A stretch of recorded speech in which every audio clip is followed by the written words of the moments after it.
ये मैंने आपको क्लियर किया था। ऑडिटिंग की नेसेसिटी के बारे में मैंने आपको कुछ पॉइंट्स क्लियर किए थे। सो इस वीडियो में हमारे लिए सबसे पहला टॉपिक है accountancy is a necessity while auditing is a luxury. So dear friends, दो पॉइंट्स यहाँ पर आपके लिए आए हैं। सबसे पहला पॉइंट आपके लिए अकाउंटेंसी एज ए नेसेसिटी, कि हम अकाउंटेंसी को नेसेसिटी क्यों मानते हैं, और जो हमारा ऑडिटिंग है उसको हम लग्जरी क्यों मानते हैं। तो सबसे पहले हम क्लियर करते हैं कि अकाउंटेंसी हमारे लिए नेसेसिटी क्यों है।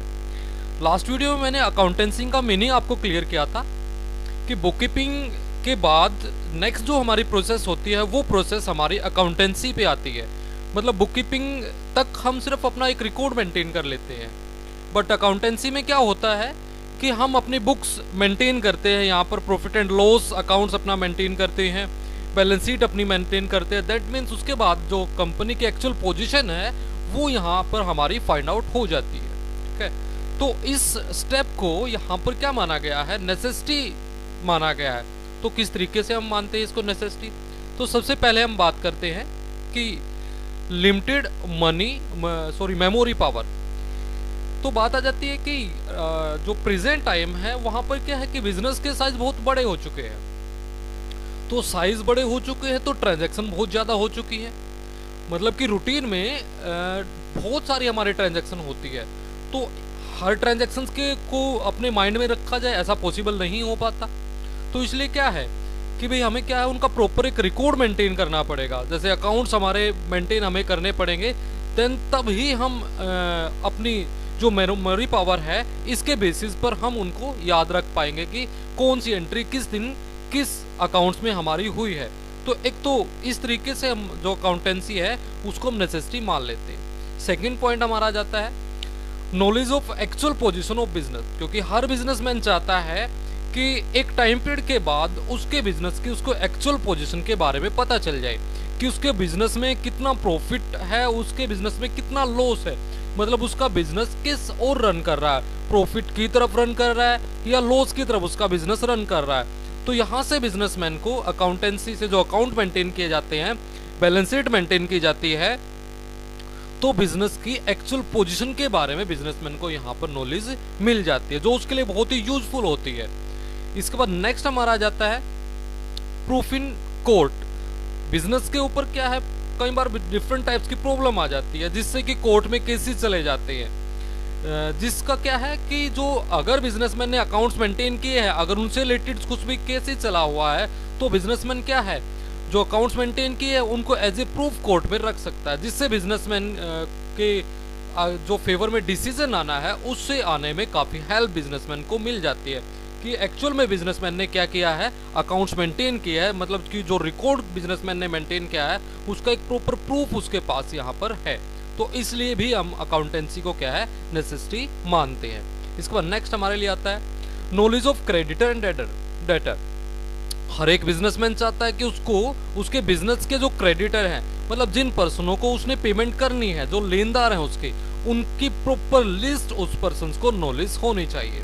और सेकंड हो जाता है डेटर। अब जिन पर्सनों से उसको पैसा लेना है तो उन पर्सन की भी प्रॉपर लिस्ट उसके पास होनी चाहिए। मतलब कि क्रेडिटर्स कौन कौन से, उनको कितनी पेमेंट हो चुकी है, डेटर कौन कौन से और उनसे कितनी पेमेंट हमें प्राप्त हो चुकी है। तो इसका प्रॉपर रिकॉर्ड कहाँ पर मिलेगा, अकाउंटेंसी के अंदर इसका प्रॉपर रिकॉर्ड यहाँ पर मिल जाता है, जो बिजनेसमैन के लिए बहुत ही नेसेसिटी माना जाता है। जो कि मतलब बिजनेसमैन को यहाँ से क्या है, एक्चुअल में अपने क्रेडिटर डेटर की नॉलेज यहाँ पर बिजनेसमैन को मिल जाती है। इसके बाद नेक्स्ट आ जाता है हमारा helpful in case of insolvency. In case business में कंटिन्यू लॉस अगर जा रहा है तो बिजनेसमैन क्या कर लेता है, अपने आप को इंसॉल्वेंट यहाँ पर बना देता है। लेकिन उसके लिए भी क्या है, अगर बिजनेसमैन ने जो अकाउंट्स मेंटेन किए हैं उन अकाउंट से ही बिजनेस की एक्चुअल पोजीशन के बारे में पता चल जाता है कि एक्चुअल में बिजनेस में लॉस है या नहीं है। इन केस अगर लॉस है तो इंसॉल्वेंट होने में कोई भी प्रॉब्लम उसको नहीं आती। इसके बाद नेक्स्ट है हेल्पफुल असेसमेंट ऑफ टैक्स। अब टैक्स बिजनेसमैन को पे करने पड़ते हैं, तो जिससे क्या है, जो टैक्सेशन ऑफिसर हैं वो बिजनेस की जो भी टैक्स लगाए जाते हैं बिजनेस के ऊपर, चाहे वो इनकम टैक्स लगाया जाता है या सेल टैक्स लगाया जाता है, तो वो क्या है बिजनेस की पोजीशन के ऊपर ही लगाया जाता है कि एक्चुअल में बिजनेस का जो प्रॉफिट है वो कितना प्रॉफिट है, उसके ऊपर जो टैक्स लगाए गए वो कितने टैक्स लगाए गए हैं। तो अकाउंटेंसी में क्या है, बिजनेस के एक्चुअल पोजीशन के बारे में फाइंड आउट हो जाता है और उसी के बेसिस पर भी बिजनेसमैन के ऊपर जो टैक्स लगने चाहिए उसको इजीली जो टैक्सेशन ऑफिसर है वो कैलकुलेट कर सकते हैं। इसके बाद नेक्स्ट हमारा आ जाता है कंपैरेटिव स्टडी पोजीशन। हर एक बिजनेसमैन चाहता है कि वो अपने बिजनेस के कंपैरेटिव स्टडी कर पाए कि लास्ट ईयर उसके बिजनेस की पोजीशन क्या थी और प्रेजेंट ईयर उसके बिजनेस की पोजीशन क्या है। लास्ट ईयर उसके क्रेडिटर कौन से थे, इस ईयर उसके क्रेडिटर कौन से है। लास्ट ईयर उसके डेटर कौन से थे, इस ईयर उसके डेटर कौन कौन सी है। लास्ट ईयर उसकी सेल कितनी हुई थी, इस ईयर उसकी सेल कितनी हुई है। तो एक्चुअल पोजीशन जो बिजनेस की है उसकी कंपैरेटिव स्टडी बिजनेसमैन यहाँ पर कर सकता है। इसके बाद नेक्स्ट हो जाता है कन्वेंस इन बोरोइंग। बिजनेसमैन को क्या है कि मे भी लोन की रिक्वायरमेंट हो सकती है। अब लोन इजिली अगर लेना है बिजनेसमैन को तो वो बिजनेस की पोजीशन के ऊपर डिपेंड करता है। अगर बिजनेस की पोजीशन वेल एंड गुड है, मतलब कि बिजनेस ने अगर लास्ट टाइम कोई भी लोन लिया है और उसको पेमेंट उसकी हो चुकी है तो इजिली बिजनेस को लोन यहाँ पर मिल जाएगा। और ये डिपेंड करता है बिजनेस की पोजीशन के ऊपर, और वो कहाँ से फाइंड आउट हो पाएगी, अकाउंटेंसी से।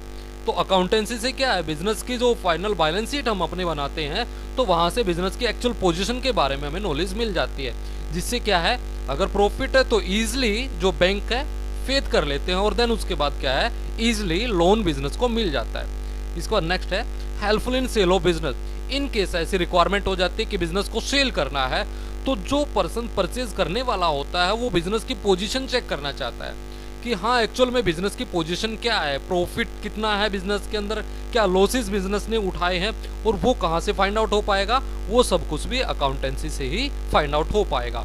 तो बिजनेस की एक्चुअल सेल वैल्यू यहाँ पर लगाई जा सकती है और इजिली बिजनेस को सेल किया जा सकता है अगर प्रॉपर तरीके से अकाउंट्स मेंटेन यहाँ पर किए गए। इसके बाद नेक्स्ट आता है सेफ्टी अगेंस्ट फ्रॉड। बिजनेस में बहुत सारे फ्रॉड होते रहते हैं। जो बिजनेस के में काम करने वाले लोग होते हैं वो मनी से रिलेटेड फ्रॉड हो जाता है, मटेरियल से रिलेटेड फ्रॉड हो जाता है, अकाउंट से रिलेटेड फ्रॉड हो जाता है। तो इस टाइप से फ्रॉड से अगर बिजनेसमैन बचना चाहता है तो प्रॉपर रिकॉर्ड उसको मेंटेन करना पड़ेगा। इनकेस अगर प्रॉपर रिकॉर्ड मेंटेन किया गया तो हर एक बिजनेसमैन को क्या है जो पर्सन काम करने वाले हैं उनके बारे में नॉलेज मिल जाएगा कि किस पर्सन की क्या ड्यूटी थी और उसने कितना रिकॉर्ड अपना मेंटेन किया है। तो फ्रॉड होने से इजिली यहाँ पर बचा जा सकता है। इसके बाद नेक्स्ट हमारा आ जाता है हेल्पफुल इन पार्टनरशिप। अब पार्टनरशिप्स की अगर बात आ जाती है तो एक पार्टनर दूसरे पार्टनर के ऊपर फेथ करना चाहता है तो वो फेथ किस तरीके से हो पाएगा अगर अकाउंट प्रॉपर तरीके से मेंटेन किए गए हैं तो उनके ऊपर उनके बीच में किसी भी टाइप का डिस्प्यूट नहीं हो पाएगा। ठीक है। या दूसरी बात आ जाती है कि किसी भी पार्टनर को पार्टनरशिप्स के अंदर ऐड करना है तो नया पार्टनर जब पार्टनरशिप्स के अंदर ऐड होता है तो वो पार्टनरशिप्स की एक्चुअल पोजीशन जानना चाहता है कि एक्चुअल पोजीशन क्या है पार्टनरशिप्स की।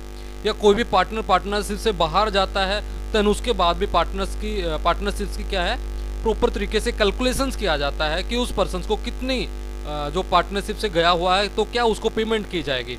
या किसी भी पार्टनर की डेथ हो जाती है तो उसके बाद उसको किस तरीके से पेमेंट की जाएगी। तो दैट मीन्स जो सेटलमेंट किया जाता है तो उसके लिए क्या है प्रॉपर तरीके से अकाउंट्स का मेंटेन होना जरूरी हो जाता है। इसके बाद लास्ट हमारे आ जाता है सोर्स ऑफ बिजनेस इंफॉर्मेशन। ठीक है। जो बिजनेस है उसके साथ इंटरेस्ट रखने वाले बहुत सारे पर्सन होते हैं। ठीक है। शेयर होल्डर की बात आ जाती है, लोन देने वालों की बात आ जाती है, इन्वेस्टर्स की बात आ जाती है, पार्टनर्स की बात आ जाती है, या पब्लिक की बात आ जाती है, गवर्नमेंट्स की बात आ जाती है।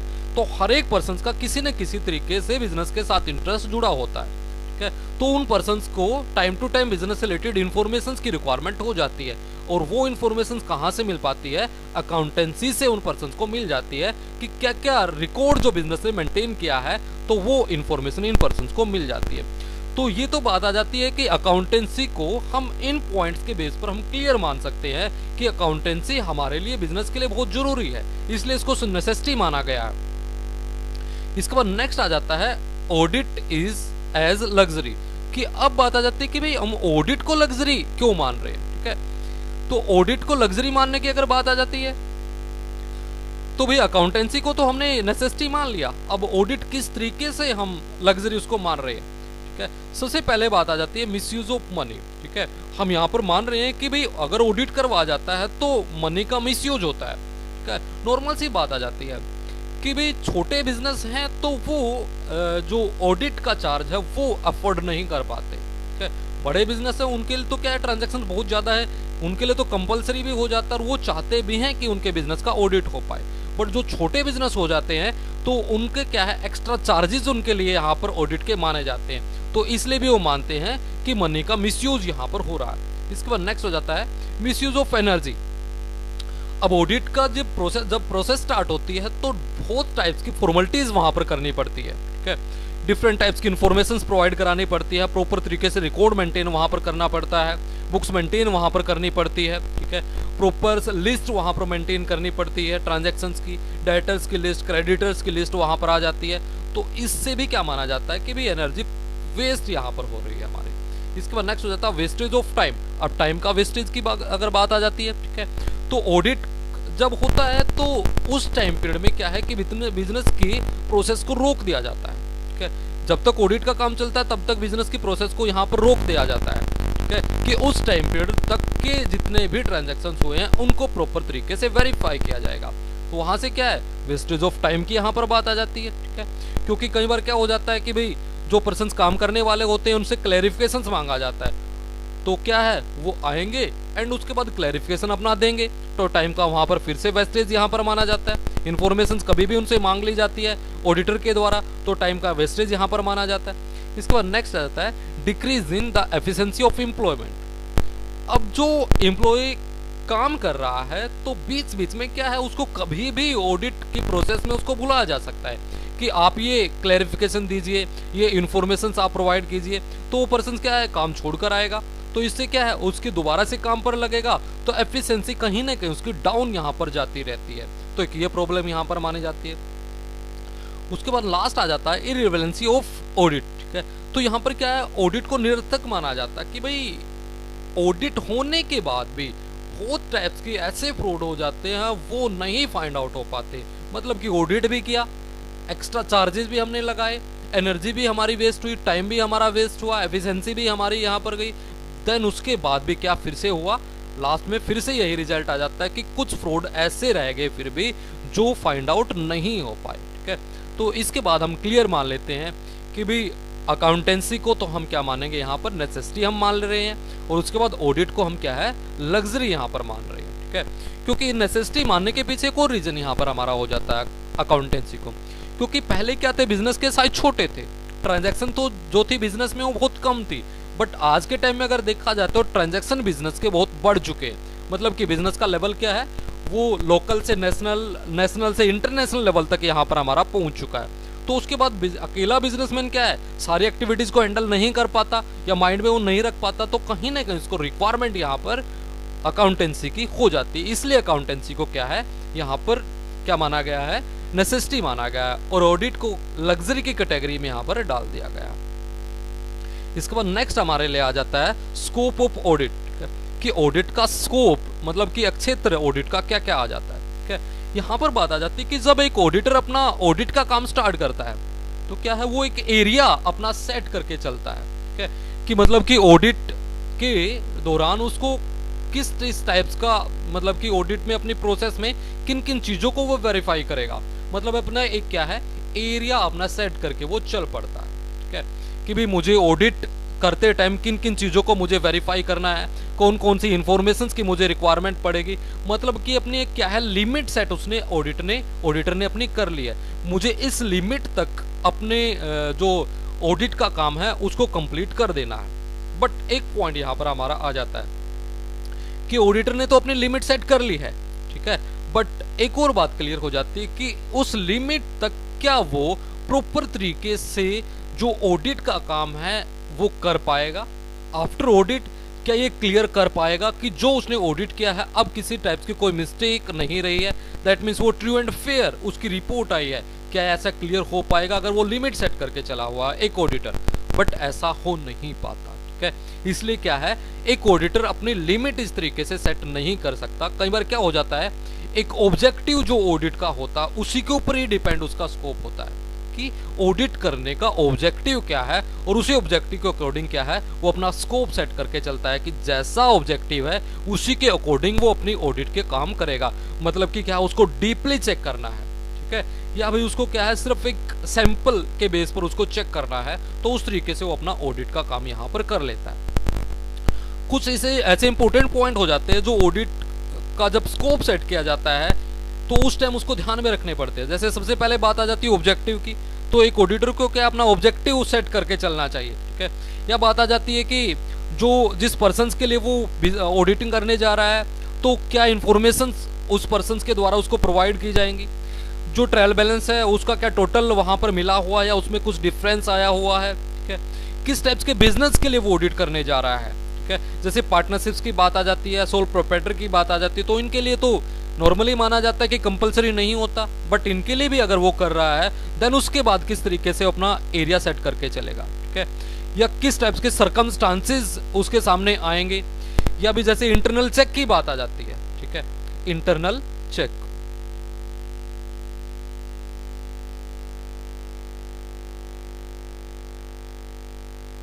मतलब कि कुछ बिजनेस क्या करते हैं स्टार्टिंग में ही अपने बिजनेस के अंदर इंटरनल चेक सिस्टम अप्लाई कर लेते हैं, मतलब कि जितना भी काम हुआ डेली रूटीन में साथ के साथ उसको चेक करते रहते हैं, ताकि बाद में जब लास्ट में अकाउंट्स को फाइनल किया जाता है तो किसी टाइप की प्रॉब्लम ना आए, साथ ही वो प्रॉब्लम फाइंड आउट हो जाए। या बात एक ये भी आ जाती है कि हर एक पर्सन को ड्यूटी दे दी जाती है, वो इस तरीके से दी जाती है कि एक पर्सन के काम को दूसरा पर्सन चेक करेगा, दूसरे पर्सन के काम को तीसरा पर्सन वहां पर चेक करेगा। तो इस तरीके से भी क्या है कि भाई किसी टाइप्स की मिस्टेक होने के चांसेस यहाँ पर बिल्कुल खत्म हो जाते हैं। तो स्कोप की हम बात करते हैं, सबसे पहले बात आ जाता है स्कोप ऑफ प्राइवेट ऑडिट, ठीक है। अब प्राइवेट ऑडिट की बात आ जाती है तो पार्टनरशिप्स की हम बात करते हैं या भी सोल प्रोप्राइटर की हम बात करते हैं, तो इनके लिए क्या है ऑडिट करवाना कंपलसरी नहीं होता, बट ये अपने बिजनेस, क्योंकि आज के टाइम में क्या है अगर पार्टनरशिप्स की बात की जाती है, सोल प्रोप्राइटर की बात की जाती है, तो बिजनेस के साइज इनके भी बड़े हो चुके हैं, ठीक है। तो इसलिए भी क्या है ये अपने बिजनेस की एक्चुअल पोजीशन चेक करना चाहते हैं, उसके बेसिस पर भी ये क्या कर लेते हैं ऑडिटिंग का काम अपना करवा लेते हैं, ठीक है। बट यहां पर भी क्या हो जाता है एरिया सेट करना काफी डिफिकल्ट काम हो जाता है, इसलिए यहां पर भी क्या है ऑब्जेक्टिव के बेसिस पर ही प्राइवेट ऑडिट का काम किया जाएगा। इसके बाद नेक्स्ट आ जाता है हमारा स्कोप ऑफ स्टेटरी ऑडिट, ठीक है। वैधानिक अंकेक्षण की बात की जाती है जहां पर मतलब कंपलसरी, जैसे कंपनीज की बात आ जाती है, ट्रस्ट की बात आ जाती है, बैंकिंग की बात आ जाती है, इंश्योरेंस कंपनीज की बात आ जाती है, तो इनके लिए क्या है ऑडिट करवाना कंपलसरी इनके लिए हो जाता है, मतलब कि रिकॉर्ड प्रॉपर तरीके से इनको प्रॉपर मैनर्स के अकॉर्डिंग इनको मेंटेन करना पड़ेगा, तो उसी के बेसिस पर ही क्या है इनका ऑडिट करवा जाएगा। अब यहां पर भी बात आ जाती है स्कोप, मतलब कि एरिया एक बिजनेसमैन किस तरीके एक ऑडिटर किस तरीके से अपना एरिया यहां पर सेट करके चलेगा कि किस लिमिट तक वो अपना ऑडिट का काम यहां पर करेगा, बट यहां पर भी वो क्लियर नहीं हो पाता। यहां पर भी किस तरीके से हो पाएगा डिपेंड ऑन ऑब्जेक्टिव, ठीक है, कि ऑब्जेक्टिव क्या है ऐसे बिजनेस की ऑडिट करने का, तो जैसा ऑब्जेक्टिव होगा उसी के बेसिस पर ही क्या है उनका ऑडिट का काम यहां पर कंप्लीट किया जाएगा। इसके बाद लास्ट हमारा आ जाता है स्कोप ऑफ गवर्नमेंट ऑडिट। अब जो गवर्नमेंट के ऑडिटर होते हैं वो अपॉइंट किया जाते हैं कैग के द्वारा, ठीक है।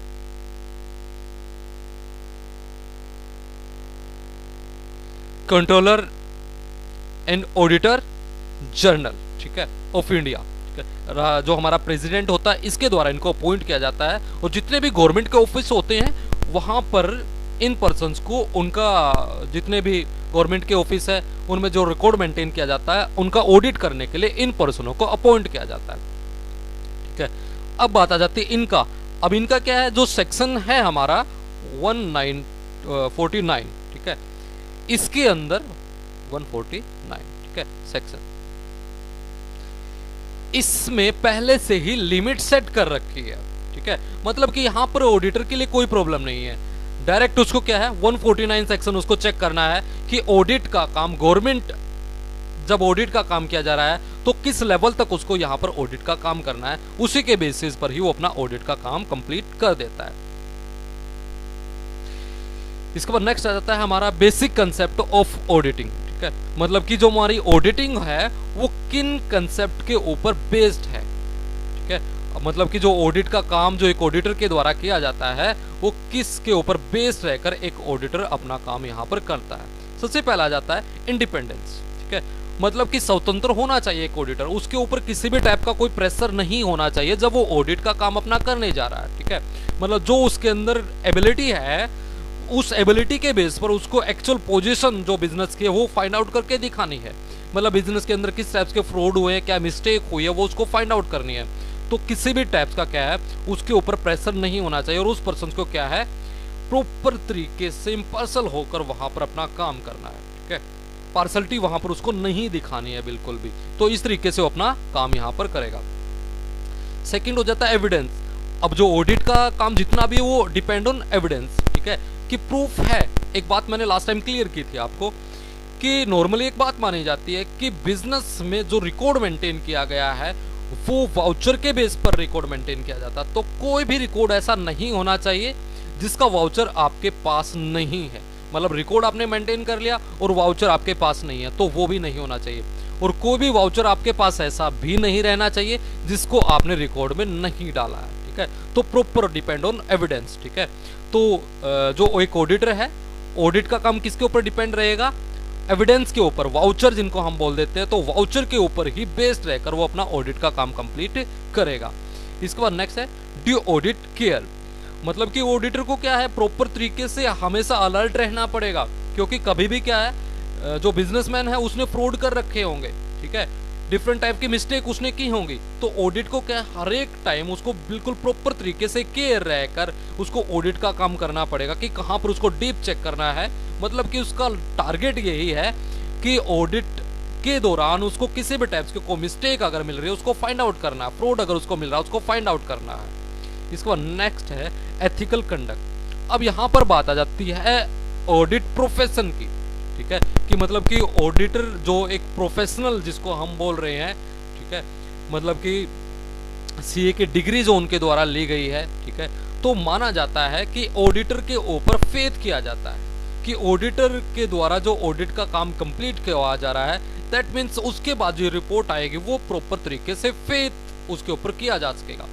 तो यहाँ पर बात आ जाती है, अगर कोई भी ऑडिटर, ठीक है, मतलब कि खुद प्रॉपर तरीके से रिकॉर्ड को चेक नहीं करता, मतलब कि फ्रॉड को चेक उसने नहीं किया, मिस्टेक को चेक उसने नहीं किया है, तो वहां से क्या है, बिजनेस की एक्चुअल पोजीशन नहीं फाइंड आउट हो पाई है। तो आगे फिर क्या हो जाएगा कि आगे जो ऑडिटर हैं उनके ऊपर से लोगों का फेथ कम हो जाएगा, ठीक है, कि भाई ऑडिटर प्रॉपर तरीके से ऑडिट का काम नहीं कर पा रहे हैं। तो उसके लिए भी क्या है, एक एथिकल कंडक्ट उसको माना जाता है कि एक प्रोफेशन जो एक ऑडिटर का है उसकी एक इमेज जो बनी हुई है, हर एक ऑडिटर की रिस्पॉन्सिबिलिटी बनती है वो अपनी एक इमेज को बिल्कुल प्रॉपर तरीके से बनाकर रखें। तो वो ऐसी कोई भी एक्टिविटीज ना करे जिससे कि उनकी जो इमेज है उसके ऊपर किसी भी टाइप की कोई बात यहाँ पर आ जाए, ठीक है।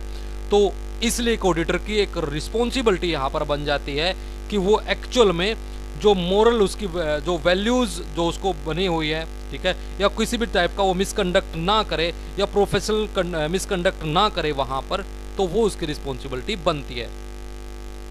और इसके बाद लास्ट हमारा आ जाता है फेयर प्रेजेंटेशन। अब एक ऑडिटर ने जो लास्ट में अपनी रिपोर्ट देता है उसको हम मानते हैं कि वो फेयर उसने अपनी रिपोर्ट दी है, ठीक है।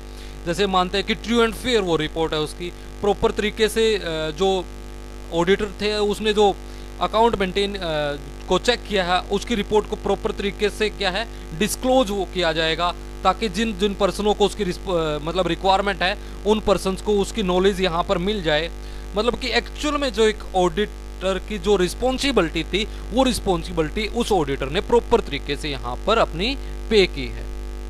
इसके बाद नेक्स्ट आ जाता है हमारा ऑडिट प्रिंसिपल। मतलब कि ऑडिट है जो हमारा वो किन प्रिंसिपल्स के ऊपर बेस्ड रहा है हमारा, ठीक है। तो कुछ प्रिंसिपल यहाँ पर ऑडिट के लिए बनाए गए हैं। सबसे पहला हमारा आ जाता है प्रिंसिपल ऑफ इंडिपेंडेंस, ठीक है, स्वाधीनता का सिद्धांत जिसको हम बोल देते हैं। मतलब कि पहला जो अभी हमने पढ़ा है तो उसमें भी यही बताया गया इंडिपेंडेंसी, ठीक है। मतलब कि ऑडिट के ऊपर किसी भी टाइप का कोई प्रेशर नहीं होना चाहिए। ऑडिटर एक ऐसा पर्सन होना चाहिए जो बिल्कुल प्रॉपर तरीके से इंडिपेंडेंट हो, मतलब कि वो किसी के ऊपर डिपेंड ना रहे। मतलब कि जो ओनर है जिसके वो ऑडिट करने जा रहा है उसके ऊपर डिपेंड उसने नहीं रहना है, उसका काम ऑडिट करना है यहाँ पर, ठीक है, और प्रॉपर तरीके से उस बिजनेस के रिकॉर्ड को चेक करना है और ट्रू एंड फेयर रिपोर्ट वहां पर अपनी देनी है। तो इस प्रिंसिपल के ऊपर ही ऑडिट हमारा बेस्ड होता है। सेकंड हो जाता है प्रिंसिपल ऑफ ऑब्जेक्टिविटी, ठीक है। अब जो ऑब्जेक्टिविटी की बात आ जाती है, जैसे वस्तुनिष्ठता का सिद्धांत हम इसको बोल देते हैं, ठीक है। मतलब ऑडिट क्या है, वो प्रॉपर तरीके से एविडेंस के ऊपर बेस्ड होता है, ठीक है। उस एविडेंस के बेस पर ही एक ऑडिट को अपना प्रॉपर तरीके से काम करना है, उन्हीं के ऊपर ही हमारा ऑडिट डिपेंड करता है। उसके बाद नेक्स्ट हो जाता है प्रिंसिपल ऑफ मटेरियलिटी, ठीक है, सारता का सिद्धांत जिसको हम बोल देते हैं, मतलब कि डीप चेक जिसको हम बोल देते हैं। इन केस अगर रिक्वायरमेंट हो जाती है एक ऑडिटर को, कि अगर ऑडिटर को लगता है कि भाई उसको डीप चेक करना चाहिए, अब मतलब कहीं ना कहीं उसको ये लग रहा है कि जो अकाउंट उसने चेक किए उसमें किसी टाइप्स की कुछ मिस्टेक है जो फाइंड आउट नहीं कर पाया, तो उसकी रिस्पॉन्सिबिलिटी यहाँ पर बनती है कि उसको डीप चेक करे। मतलब ये एक ऑडिट का प्रिंसिपल माना जाता है कि अगर वो कहीं ना कहीं उसको कंफ्यूजन है तो वो और उसके बारे में इंफॉर्मेशन मांगे, देन उसके बाद जाकर उसको वो चेक करे। और इसके बाद लास्ट हमारा आ जाता है प्रिंसिपल ऑफ फुल डिस्क्लोजर। अब जो ऑडिटर ने अपनी रिपोर्ट दी उसको प्रॉपर तरीके से डिस्क्लोज उसने करना है, मतलब कि जिन जिन पर्सनों को उसकी रिक्वायरमेंट है उन पर्सनों को वो रिपोर्ट अपनी डिस्क्लोज कर देता है। बट एक और पॉइंट यहाँ पर आ जाता है, अब डिस्क्लोज की बात जहां पर की गई है, तो एक ऑडिटर ऑडिट के काम के दौरान क्या है, बहुत सारी ऐसी सीक्रेट इंफॉर्मेशन बिजनेस के बारे में उसको पता चल जाती है, लेकिन यहाँ पर डिस्क्लोज उनको वो नहीं करेगा, ठीक है।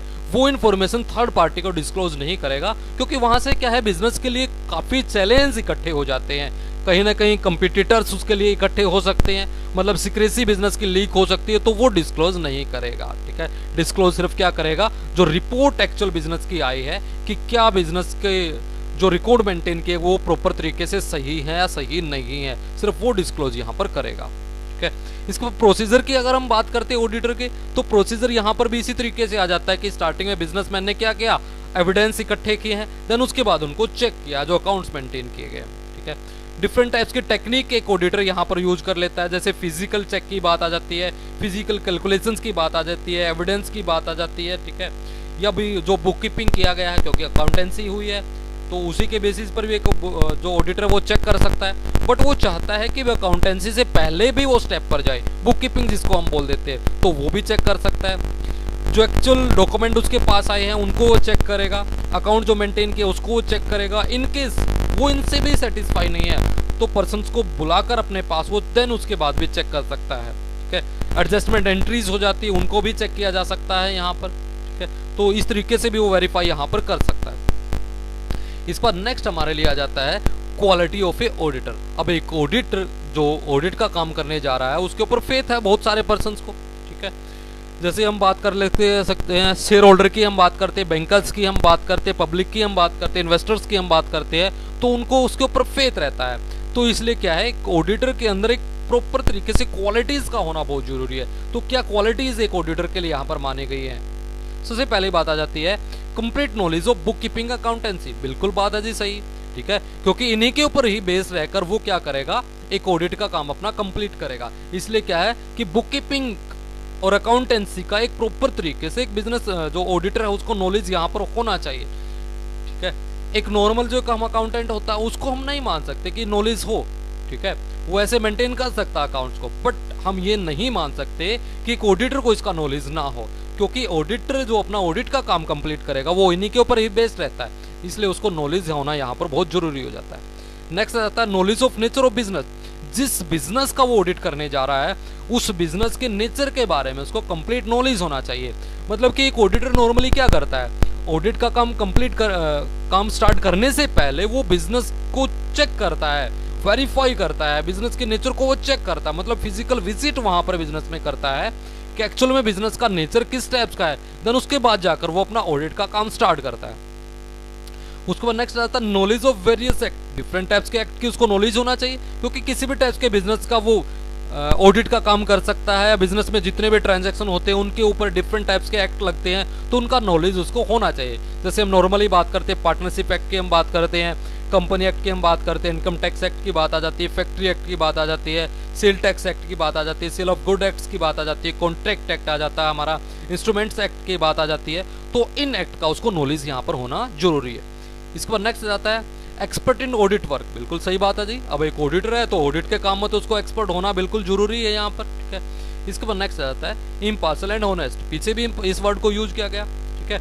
तो क्या है, वो निष्पक्ष होना चाहिए और ईमानदार यहाँ पर होना चाहिए। मतलब कि ऐसा ना हो कि वो जो ओनर है जिसके लिए वो ऑडिट का काम करने जा रहा है, उसके प्रेशर में वो आकर वो ऑडिट का जो प्रॉपर वर्क होना चाहिए उसको यहाँ पर वो भूल जाए। ठीक है, मतलब कि वो क्या है कि भाई ऑनेस्टी से वो काम ना करे, मतलब कि एक्चुअल में उसको मिस्टेक फाइंड आउट हुई बट उसने उसको कैरी नहीं किया, एज इट इज उसने बिजनेस को रन करने दिया, मतलब कि आगे अपनी रिपोर्ट ऐसे ही बना दी, रिपोर्ट में कहीं उसने मिस्टेक नहीं डाले, तो ऐसा नहीं होना चाहिए। ठीक है, तो इसके बाद नेक्स्ट आ जाता है इंडस्ट्रीज विजिलेंस एंड क्लेवर्स। ठीक है, मतलब बात आ जाती है परिश्रमी, तर्क एवं चतुर होना एक ऑडिटर के लिए बहुत जरूरी है। परिश्रमी की जहां पर बात आ जाती है तो ऑडिटर को क्या है कि भाई कई बार क्या है ऐसे मिस्टेक या फ्रॉड होते हैं जिसको क्या है बहुत डीप एक ऑडिटर को जाकर चेक करना पड़ेगा, तो उसके लिए क्या है एक ऑडिटर को वहां पर परिश्रमी होना बहुत जरूरी हो जाता है। ठीक है, और क्या है कि हर टाइम उसको अलर्ट रहना पड़ेगा, कहीं भी किसी भी पॉइंट्स पर उसको कोई मिस्टेक मिल सकती है। ठीक है, क्लेवर उसको रहना यहाँ पर बहुत जरूरी हो जाता है। उसके बाद बात आ जाती है प्रैक्टिकल। बिल्कुल सही बात है जी, बी प्रैक्टिकल, मतलब कि प्रैक्टिकल उसको होना यहाँ पर सबसे जरूरी है। ठीक है, मतलब कि जो पर्सन्स वहां पर काम करने जा रहे हैं, करने वाले होते हैं, ठीक है, तो उनसे प्रॉपर तरीके से उसको इन्फॉर्मेशन लेनी है। ठीक है, किसी भी पर्सन को उसको नाराज नहीं करना उसने, तो इस तरीके से वो इन्फॉर्मेशन ले, भी प्रैक्टिकल होकर, मतलब कि एक लिमिट उसको पता है, उससे ज्यादा वो बात ना करे। मतलब कि वो बात आ जाती है कि भाई कम टाइम में प्रॉपर इन्फॉर्मेशन उसको प्रॉपर तरीके से उसको मिल जाने चाहिए, तो इसलिए प्रैक्टिकल उसके होना बहुत जरूरी है। उसके बाद नेक्स्ट आता है इंडिपेंडेंट एंड फियरलेस, मतलब कि स्वतंत्र होना चाहिए, लीडर बिल्कुल उसके लिए जरूरी है। मतलब उसके ऊपर किसी भी टाइप का उसको प्रेशर नहीं मानना है कि जो रिपोर्ट वो दे रहा है वो रिपोर्ट के ऊपर को प्रेशर राइज होकर उसने नहीं देना, मतलब कोई डर उसके माइंड में नहीं होना चाहिए किसी भी टाइप्स का। मतलब एक्चुअल में उसको कोई मिस्टेक मिली है तो वो उसको बिल्कुल शो करनी है, या कोई फ्रॉड उसको मिला तो बिल्कुल उसको शो करना है, वहां पर कोई प्रेशर उसके ऊपर नहीं आना चाहिए। इसके बाद नेक्स्ट आ जाता है सीक्रेसी। अब बात आ जाती थी पीछे वर्ड मैंने आपको बताया था डिस्क्लोजर के बारे में, तो यहाँ पर वो पॉइंट आता है, ठीक है, कि बिजनेस का जब ऑडिट एक ऑडिटर करने जा रहा तो बहुत टाइप्स के ऐसे इन्फॉर्मेशन है, बहुत टाइप्स के ऐसे रिकॉर्ड है, डॉक्यूमेंट है जो उसके पास आएंगे, सीक्रेट से सीक्रेट डॉक्यूमेंट उसके पास आएंगे, तो उसकी एक रिस्पॉन्सिबिलिटी यहाँ पर ऑडिटर की बनती है, तो वो इन्फॉर्मेशन पास आउट ना करे किसी भी थर्ड पार्टी को, ताकि बिजनेस को किसी भी टाइप्स का लॉस उठाना ना पड़े। इसके बाद नेक्स्ट आता है नॉन डेली सस्पिशियस। यहाँ पर बात आ जाती है व्यर्थ संकालु न हो, मतलब कि एक ऑडिटर कई बार क्या करता है अपना जब काम एक ऑडिटिंग का स्टार्ट करता है तो वो क्या है सस्पिशियस होकर स्टार्ट करता है, मतलब शंका उसके माइंड में ये है कि बिजनेस ने फ्रॉड किया, देन वो इस तरीके से अपना ऑडिट का काम स्टार्ट कर रहा है, बट ऐसा नहीं होना चाहिए। एक ऑडिटर को कभी भी इस तरीके से मतलब नेगेटिव होकर उसको अपना काम स्टार्ट नहीं करना चाहिए कि बिजनेस ने कुछ न कुछ फ्रॉड किया, बट ऐसा नहीं हो सकता। इसके बाद लास्ट आ जाता है ability to write clear and influential. ठीक है, तो उसको क्या है बिल्कुल प्रॉपर तरीके से इन्फ्लुएंस होकर उसको क्लियर उसको राइट जो रिपोर्ट अपनी दे रहा है वो प्रॉपर तरीके से उसको लिखनी चाहिए, मतलब कि इस तरीके से लिखे कि एक्चुअल उसको जो बिजनेस में उसने फाइंड आउट किया है वो रिपोर्ट भी एक्चुअल में वही पोजीशन उसकी बिजनेस को की बताए यहाँ पर। तो इस तरीके से एक बिजनेस जो वो ऑडिटर है उसकी क्वालिटीज यहाँ पर हम डिफाइन कर सकते हैं। इसके बाद नेक्स्ट हमारे लिए आ जाता है type of auditor. Different types के हमारे ऑडिटर होते हैं जी। ठीक है, तो सबसे पहले हम बात करते हैं एमेच्योर ऑडिटर। ठीक है, मतलब कि कुछ ऑडिटर ऐसे होते हैं एमेच्योर जिनको मतलब नॉलेज नहीं होता प्रॉपर तरीके से, मतलब उनका क्या है कि इंटरेस्ट होता है जी थोड़ा बहुत, ठीक है, बट उनको प्रॉपर अकाउंटेंसी का ना तो नॉलेज होता ना ही ऑडिटिंग का नॉलेज उनको होता। ठीक है, ये क्या है सैलरी बेस्ड यहाँ पर काम करते हैं, इनको सिर्फ एक शौक होता है उसको पूरा करने के लिए यहाँ पर एक ऑडिट का काम अपना करते हैं, बट ऐसे ऑडिटर की सर्विसेज हमें नहीं लेना चाहिए। ठीक है, क्योंकि ये मिस्टेक बिल्कुल करेंगे जी, क्योंकि इनको नॉलेज नहीं है यहाँ पर। ठीक है, और रिपोर्ट हमारी बिल्कुल वो भी फेक आएगी जी, तो इसके ऊपर फेथ नहीं किया जा सकता, तो इनसे हमें नहीं काम लेना है। इसके बाद नेक्स्ट हो जाता प्रोफेशनल ऑडिटर, जिसको हम बोल देते हैं institute of chartered accountant of India ने जिनको डिग्री दी है, ठीक है, मान्यता प्राप्त है जो यहाँ से। ठीक है, और जो इनके पास एक सीए की डिग्री जो है, तो इन पर्सन्स को प्रॉपर नॉलेज यहाँ पर माना जाता है, मतलब ये अपनी फील्ड में प्रोफेशनल है जी। ठीक है, एक नॉलेज प्रॉपर इनके पास होती है। ठीक है, तो एक एग्रीमेंट के बेस पर ये काम करते हैं यहाँ पर। ठीक है, तो इस तरीके से एक ये ऑडिटर होते हैं। और लास्ट हमारा हो जाता है गवर्नमेंट ऑडिटर, ठीक है, जो अभी मैंने बताया था आपको, कैग के द्वारा जिनको अपॉइंट्स किया जाता है उनको हम क्या बोल देते हैं, गवर्नमेंट ऑडिटर यहाँ पर बोला जाता है, जो कि गवर्नमेंट्स के जितने भी ऑफिस हो जाते हैं उनके अकाउंट्स को वेरीफाई करने के लिए, चेक करने के लिए इन पर्सन्स की हेल्प की हमें रिक्वायरमेंट होती है। So dear friend, thank you. Please like, subscribe, share my channel Edu World of Commerce. Please don't forget to press bell icon to get new updates. Thank you very much.